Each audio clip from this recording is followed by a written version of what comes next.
Yan, good morning mga katingin. On the way tayo ngayon sa Marilake. Tigas pala ng gulong natin guys. 36 pala yung likod natin. Buti na check ko. Kapag 36, pang diretsuhan yun. Kailangan natin ngayon yung pang banking. Gulong pa naman na ito ay dalap yung gulong na ito. Mabuti na yung malambot para sa twisties. Tapos yung harapan 30. Dito tayo lagi sa Shell dahil bago yung kanilang tire inflator. So yun, matigas. Automatic pa na pala siya. Ganda pala ng ganitong machine. Automatic nagbabawas kapag sobra yung hangin mo. So yun, ang ginawa natin tire pressure 30 PSI sa harapan, 28 PSI sa likod para maganda yung banking natin mamaya. So thank you Shell. Ito pala yung bike natin yan. It's a December 2022 Honda CBR 650R. Nakasikal, ganda. Basta parang na siyang sport bike talaga. Kasi yung stock niyan parang naked. Same ng naked yung tail. Tapos naka quick shifter na to. Kaya sarap gamitin to. Nakakatuwa talaga kapag naka quick shifter. Kasi pwede ka na naka full throttle tapos naka gas. Ganda talaga ng sound, di ba? Tunog fire blade at napakabulahaw.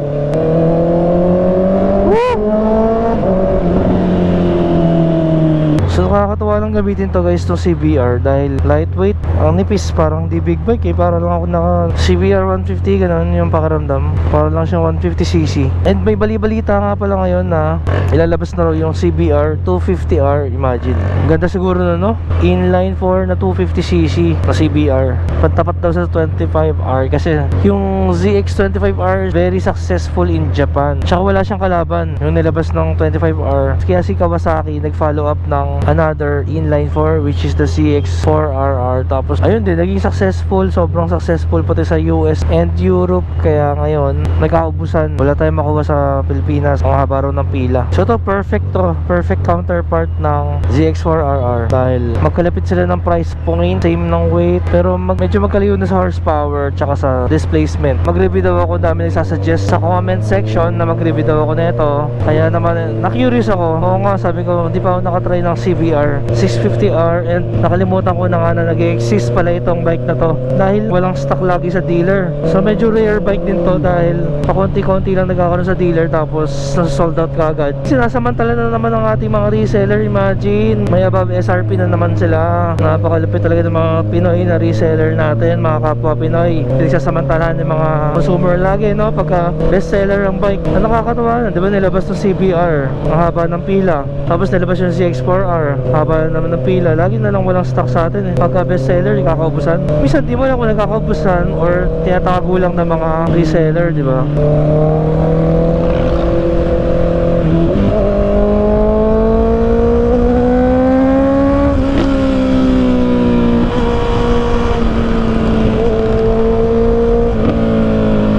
Kalakasan talaga yung vibration. Pati sa foot peg nararamdaman ko yung vibration. So mamaya bibigyan ko kayo ng verdict kapag pauwi na tayo after natin gamitin to sa long ride. Tsaka syempre hindi mawawala yung ating average fuel consumption test kung sino bang mas matipid sa kanilang dalawa ni ZX4RR.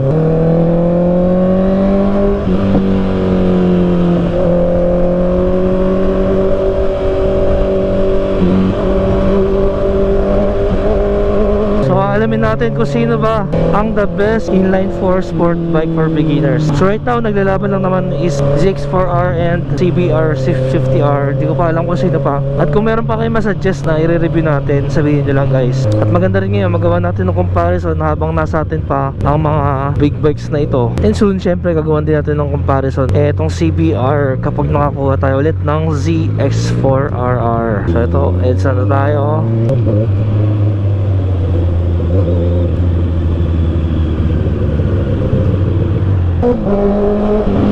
Masarapan na may quick shifter eh, no? Ganda talaga eh. So time check, 6:50 AM. Nasa EDSA tayo ngayon. So yun guys, nag full tank na tayo. Odo natin is around 7,052 odo. Full tank. So mamaya pag uwi natin, magpapa full tank tayo ulit para malaman natin yung talagang gas consumption natin.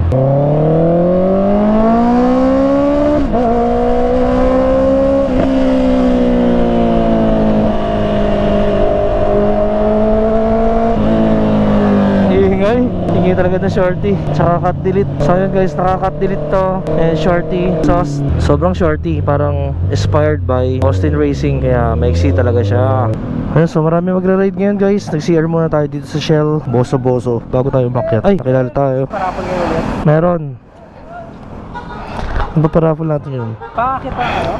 Oo. Ano, ZX6R parapol niya. Ayun, isa kayo. Thank you po, thank you. Sige. Ganda ng motor ni Master ah. Thank you. Ba't may dala tayong stickers? Paubos no. Hindi ako nakapag-replenish. Mahabol pa sila. Galing nila, nakilala nila tayo. Wala pa nila tayo. Tiger, paano?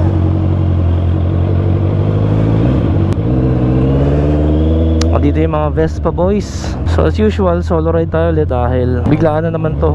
Hindi na pag biglaan ride walang kasama, pero okay lang naman. Maganda rin minsan yung solo ride para mas ma-appreciate mo yung nature. Hindi ka nakikipaghabulan. You're riding at your own pace, wala kang iniintindi.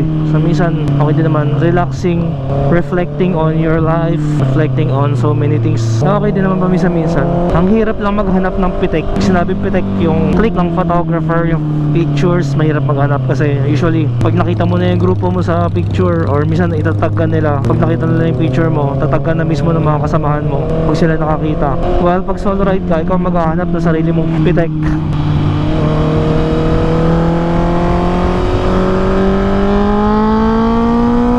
So yun, sport bike feels naman siya. Characteristic din naman ng sport bike with less aggressive riding position. Almost similar sa ZX4RR yung riding position niya.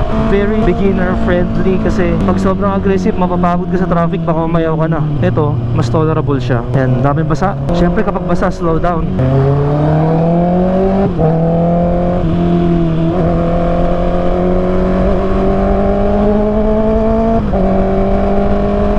So eto na, approaching Marilake Mountains.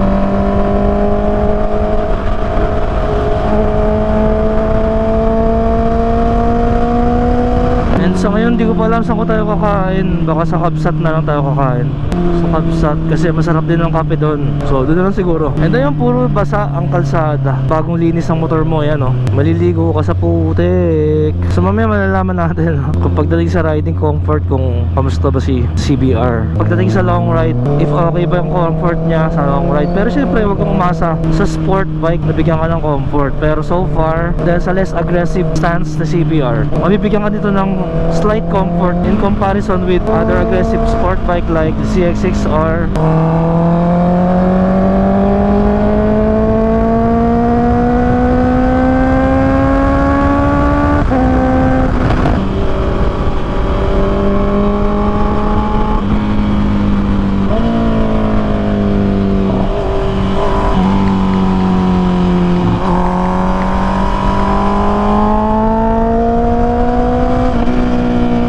First long ride and twisties ride with a Honda CBR 650R.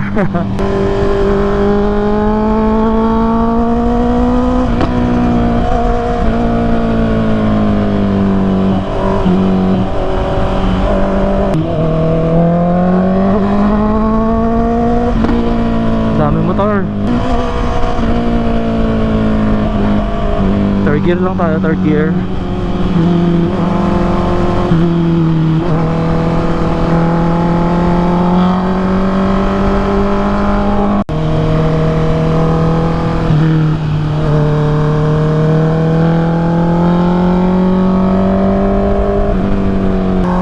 Chill lang, chill.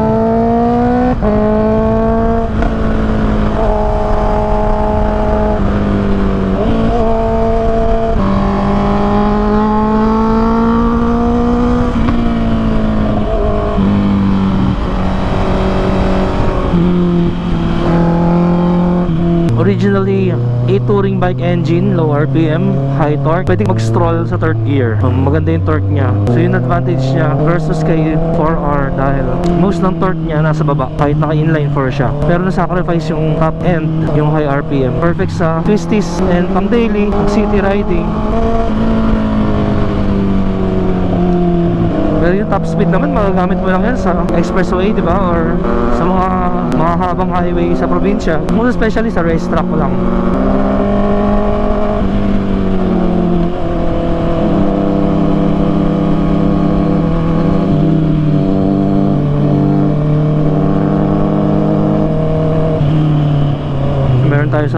Trident 660. Ayan. So pwede na rito third gear all the way, hindi ka na kampyo ng kampyo. Advantage ni CBR versus kay 4R dito. Doon kailangan mag second gear para maka-arangkada ka eh. Ito meron na siyang sapat na torque.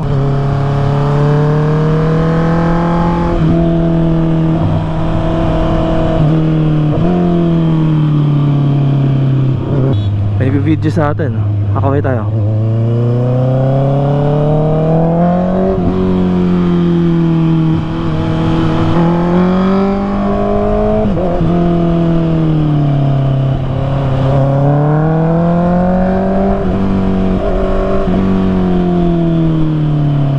So medyo maraming sasakyan, maraming motor.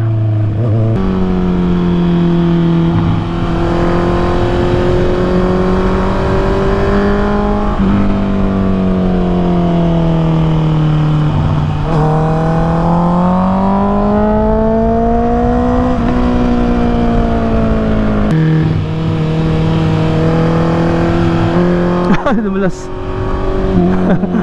Ang dulas. Dulas ng Dunlop.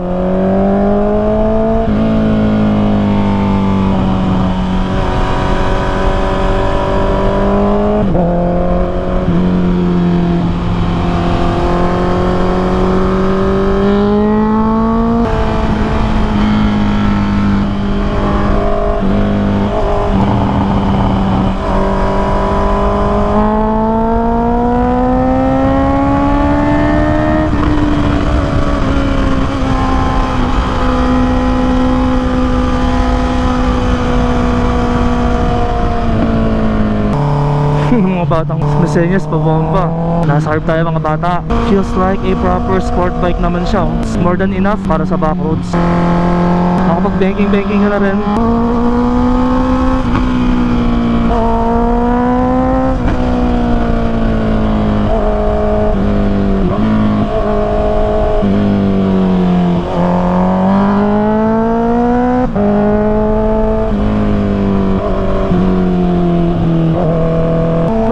Madulas. Kaya talaga yung Dunlop eh. Dalawang beses na akong dinalas ah. So pag kayo ay naka Dunlop tires, hindi naman sa sinisiraan natin yung Dunlop. Talagang meron siyang tendency na dumulas. Kaya ingat-ingat lang pag naka Dunlop tires. This is made for chill riding. Pero tayo, medyo pupush natin siya ng konti lang naman.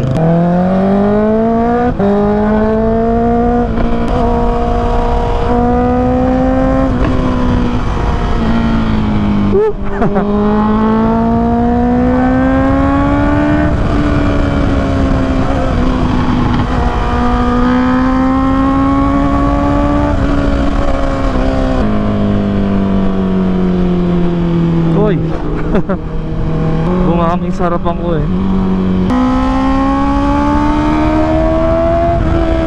So dito na tayo guys, Kabsat. Sana may parking. Isip ako ng isip, saan pa ako magbe-breakfast? Pero wala akong maisip. Dito na lang tayo, katabihan natin yung mga nakahayabusa oh. Sakto, sakto. So ito guys, grabe naman hit yung kamay ko sa lakas ng vibration. Ito tayo sa Kabsat, breakfast muna tayo. Ayun guys, gear up na tayo, biya tayo. Tapos tayo mag-breakfast. Ito yung tsura sa loob ng Kabsat.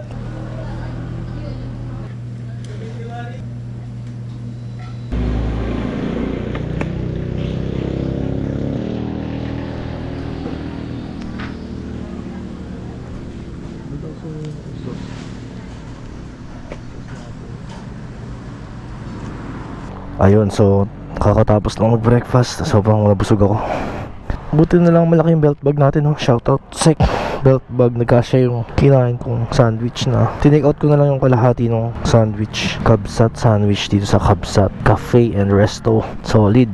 Masarap kasi yung coffee dito. May verdict papunta dito. Nangawit ako sa Vibrations CBR. Let's go. Thank you.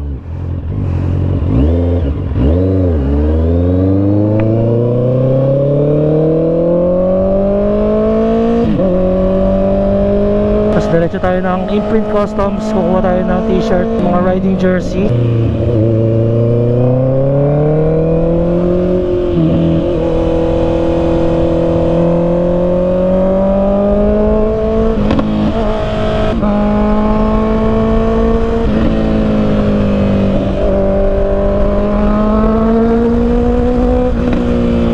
ba to?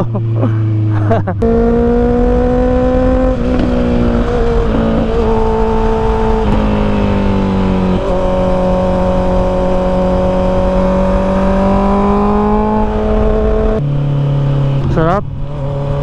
Sarap mag chill rides sa Marilaki. Ay! Buhangin. Yun, masama mag throttle doon guys kapag may buhangin or lupa. Sure, dudulas ka doon pag nag throttle ka. Kaya mo lang mag glide ka lang. Kahit anong mangyari, hindi ka dudulas kung hindi ka mag throttle or brakes.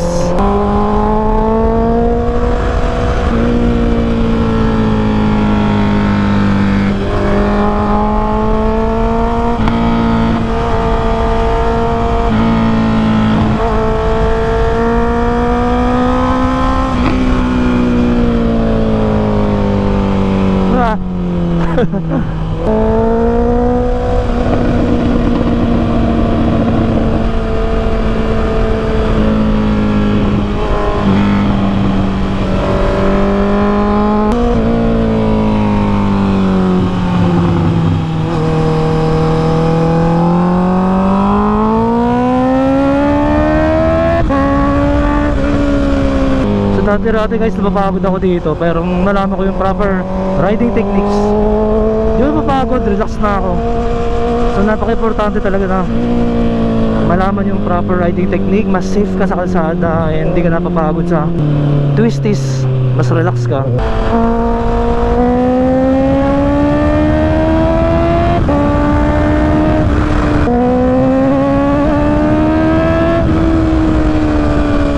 Ayun, nagbawas na tayo ng 1 bar sa fuel.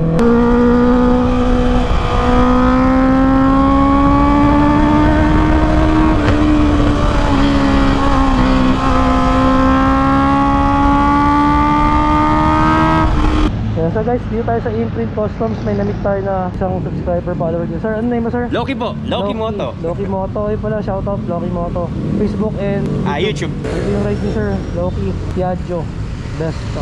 Anong model to sir? PX 150 po. PX 150. But upgraded na siya to 170. Wow, to 170cc. Ito yung mga malosi yun. Apo, Malosi po more kit. Malaki na abot kasama yung mga CVT. Hindi naman po ganun, halos kapresyo pa rin. Siguro mga around 50 to 60. Grabe no? Kasi yung presyo, alam naman natin po si Malosi. Oo, 60,000. Kasama na yung CVT ron. Apo. Pati Kompleto. pipe, palit. Pati pipe. Stock pa rin po yung Stock pipe. pa yung pipe. Kumbaga yung pipe lang po, tsaka itong palang na, yung bore kit, tsaka itong suspension. Kasama na yung suspension guys. Player. Hindi Yung pa, presyo hindi pa. niya kasi nakalimutan ko pero nasa Iba pa yun. Yung presyo ng suspension, hiwalay pa yun. iwalay pa po. Hiwalay pa. Front and back, magkaiba pa po yung presyo. Grabe no? So parang isang motor na inabot kasama suspension. At saka anong year model to, boss? 1971. Wow. Ito po yung pinaka-last na nilabas ni Piaggio to Vespa. Yung collaboration nila last. Apo. Tapos Ito po nagtuloy na. siya po yung last. Naghiwalay pa, Bago po sila naghiwalay sila. So yung mga sumunod na ito, best pa na lang. Vespa na lang po. Kumbaga mas mataas ang value na ito. Kumbaga sa... Yes po, bali ang value na po niya ngayon nasa 400. Wow, galing. 450 na to. Grabe no? 450k na pala ito ngayon. Pwede na pong panswap sa Tapos first owner kayo. Apo. Sino may-ari dati? Father ko po. Father mo. Apo. Sinamana sa'yo. Apo. Pero repainted na siya, na-restore na. O ito pa rin yung original. Yan pa rin po yung original eh. Galing no? Na ano lang talaga, naalagaan lang sa Oo. punas-punas. Nga lang, maano mo lang po, mape-prevent mo siya, mabagal. Dapat talagay mo sa sala, tapos naka-aircon yung sala. Yun yan. Para di ka nawakan. Pag sa garahe talaga may... Yeah, wala po kaming malaking sala. Wala. Pa-aircon na mo yung garahe. Masyadong mahal. Pero dati nung nabili to, magkano lang? Di wala po akong idea siguro, mas mababa pa eh. Mababa lang before eh. Ano to? Parang lagay na tuti? Opo, yung tuti po yung kasi makaiwalay po siya, hindi siya yung nakamix. Kumbaga, may tawag po siya kung manual mix. Basta nakaiwalay po siya na. Yung may lalagay, meron parang device pang Di po. lagay dyan. Dito po yung sa Dito. tuti. Basta parang drain lang yan, drain. Hindi po, ano lang siya, indicator. Kung meron. Galing, oo, once ano. na nagbula na siya, or nagkaroon na siya ng space. Pag nagkaroon ng hangin dyan, sabihin na buwasan na. Wala ka mo na Kailangan ng dagdagan po. Okay, teka. Yan, 2-stroke. Ito po yung shift gear. Ano niya? May shift to. Dito. Apo. Shifting. Paano? Dito. pag kinambyo mo, Yeah. ay pag pinas mo yan, cambio na yan. Apo, kakambyo siya. Ilang gears siya? 4. Fourth gear. Galing mo. Bali tawag niya grip. Shift grip. Shift grip. Oo, ano yun. Paano pag pabalik nyo? Downshift. Paano pag downshift? Ganon din po, iikot mo lang. Kasi po ito yung neutral. Then ito yung first gear. Second gear, third gear. Parang ito yung clutch pa rin to, pero iikot-ikot mo. Sa kamay. Actually po yung mga tok-tok na Piaggio, ganyan po siya eh. Okay. So hanggang ngayon second lang kasi nakahinto pag umaandar na, luluwag na yung Opo, luluwag na po yung third and fourth po. Yung ito neutral. Yung hirap pala, no? Sa una, nakakalito, titignan mo siya talaga. Pero Oo. pag katagalan po, kahit na ano na. Pero matigas siya pag pag Matigas po. clutch. Mga ganun ka pag para sabay, no? Sabay eh. Oo nga, di ba? Pwede mo rin gawin dyan yung ginagawa sa manual bike na nagbi-blip. Pwede po. Hindi mo na kailangan mag-clutch pag Apo, nag-blip ka. kaya naman po. Galing, no? Basta bilis, gagano-gano ka na lang. Yun lang. Galing. Di mahirap i-start. Ah, Di naman mahirap i-start. hindi naman po. Pwede na sound check. Marinig nila yung tunog. PX 150 2-stroke 1970 model. Ay, May classic bike kami 1990 na Honda C70 made in Japan. cab. Ayun. Oh, C70. Isa po rin yung meron din ako na nasa Ano lang baliwan. ride noon? Galing ah. Collector ka pala ng mga classic. Actually, hindi naman po. Para bang, hindi naman collector. Kasi parang nagkaroon lang po kami. Ayun. One trip lang ah. One trip. Dito na tunog ah. Tunog tricycle. Kaso pag pinapipe mo, ingay nito no? Pag nakapipe. Opo. Pero ang Kasi ganda po, ng tunog nun, parang pang... Ang sabi po Racing. kasi nila po, katulad ng brother ko, once na pinalitan po kasi namin ng pipe, mawawala na yung ano ni Vespa na tunog bubuyog pag tumatakbo siya. Tama. Tsaka ano eh, collectors na to eh. Hindi mo na pwedeng galawin eh. Mawawala Yun po, yung... mawawala po yung value. Yung value no, sa Opo. mga purists kasi gusto nila mas original, mas maganda Opo. eh. Yun. Rod ko ah. Dito. Ikaw na karad dito eh. Ganda ng RPM, kargado eh no? Kargado kaya... Opo. oh. May Ang bilis power po siya na ano. Oh, yung kita na 2-stroke no, kada tiga mo, power stroke ka agad eh. Tingnan natin. Kamusta naman sa gas, malakas? Sakto lang naman po. Kasi po yung 500 ko, yung full tank ko, umabot naman po ng Amadeo Cavite from Pasig. Then Amadeo Cavite to pa. Ilang liters ba to? 7 liters po. 7 liters. Pasig to Cavite. Ang tipid na. Pasig to Cavite, Cavite to Pasig. Ang tipid na. Tinansya ko siya talaga, sabi ko, Oo. kakakayanin ba? O, kaya. Eh, Sir Rocky, thank you. Sige po, Sir Thank you. Genji. Maraming salamat din po. Salamat sa time. Ayun. Dapat yung helmet mo pang ano rin, vintage. Wala po, na-strip ko to. Ayoko po makisabay sa mga uso. Sir Rocky, thank you, Susunod, thank you. mananalo na po ako. Ayun. Best of luck next time, baka manalo na. Rocky, Bye-bye thank po. you. May naman tayo subscriber and supporter din sa custom. So ito na guys, magpapa-full tank tayo para magamit natin yung ating full tank method. Sanay pagdasanay ka, madali na. Naalala ko pa ito eh. Para mabilis mag-crack-crack pag ano. Kapag passenger? Hindi, matibay naman o. Tibay naman. Maganda to pang beginner. Oo, kasi mababa lang yung puwan tsaka magaan. Yung pa ako kapag ano, nakakatakot. Mabilis yun eh. Hindi kailangan mas maganda mag riding school para safe ka talaga, lalo pag beginner. Para tuturo na sa iyo yung yung mga bawal tsaka yung mga dapat na technique. Para wala na talagang ayun nagamit natin sagad natin yung gulong. So guys, tinakbo natin ngayon 7,151. Tinakbo natin kanina 7,035. So that's a total of kilometers. So divided by 4.68 liters. Grabe guys, sobrang tipid. Ipa-flash ko pa rin yung exact na computation. Pero sobrang tipid. Yun talaga isang maganda sa Honda. Ang tipid eh. Ang ganda ng paggagawa ni Honda eh. Kahit mula naman sa mga scooters, matipid na yung Honda. So lalo sa big bike, matipid din kasi Fireblade ko 1000 RRR. Ganun din, matipid din siya eh. Pumapalo ako dun ng mga 16 to 17. Comparing sa R1, mga nasa 10.5 lang. Pero sinasabi ng iba, bakit mo pa compute? Naka big bike ka naman, dapat wala ka na pakialam sa gas consumption. Pero minsan kasi masaya din mag-compute para nalalaman mo din kung ano yung mga big bike na pwede sa long ride, yung matipid, di ba? May comparison tayo. at meron tayong record. Sa dami na kasi nating na-try na big bike, ownership, experience, and review, nagkakaroon tayo ng mga ideas, iba't ibang ideas. And therefore, ang masasabi ko dito, pagkatapos ko siyang gamitin for 120 plus kilometers, napakasarap gamitin, di ako napagod guys. Ergonomic wise, sobrang at home ako sa ergonomics niya. Sobrang dali gamitin, sobrang ganda ng handling. Ando na yung lightweight siya, screamer, yung engine niya, ganda ng transmission, malambot yung clutch. Everything na gustuhan ko sa kanya, matipid sa gas. Tapos yung presyo niya, friendly, sulit. Isa sa mga 4 keeps na bike to, masasabi ko lang. Kung hindi ka naman speed freak, okay na sa'yo yung 105 horsepower, goods na siya. And sabi ko nga soon, gagawin natin to na comparison sa isa pang beginner sport bike na inline 4. So abangan nyo guys yung comparison natin. So gagawa tayo ng mga comparison ng same category bikes. Abangan nyo guys. Thanks for watching. Bye.